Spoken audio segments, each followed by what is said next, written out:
Welcome to our daily breath. Taking a deep breath focused on the feeling sensations in our body. Really focusing on the exhale and that relaxation, that emptying, and the body releasing till it really just can't release anymore. And then it naturally kind of starts to uplift.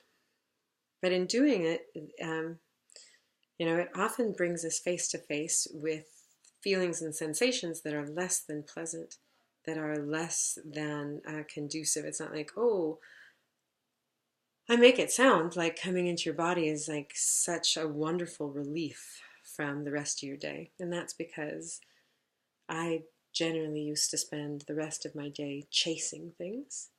And now that I'm in my body more often, I feel not chasing, and that feels so good for me.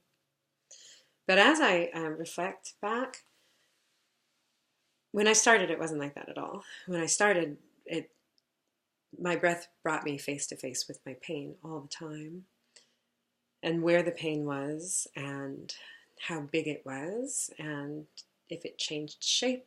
And that's what I played with my breath and my pain. It was just curiosity as long as I could. I mean, sometimes I had to quit that game and go get some bags of ice and kind of lull myself to sleep in some way, because pain's really hard to get to sleep with.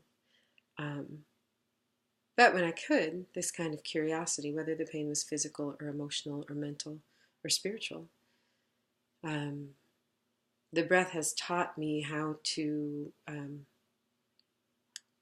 be present to my pain and have equanimity with it. And as I've developed that, the pain does seem to lessen.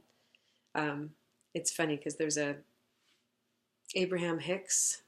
They talk about, it's a channeled, really nice law of attraction stuff, but they talk about if you miss a lesson, don't worry, it'll get bigger until you address it, kind of thing. But once you start addressing it, it's funny because you have the same problems again, but they don't get bigger. It gets the smaller version, the smaller version, and the smaller version. And I've experienced that throughout the spectrum: physical, emotional, mental, and spiritual.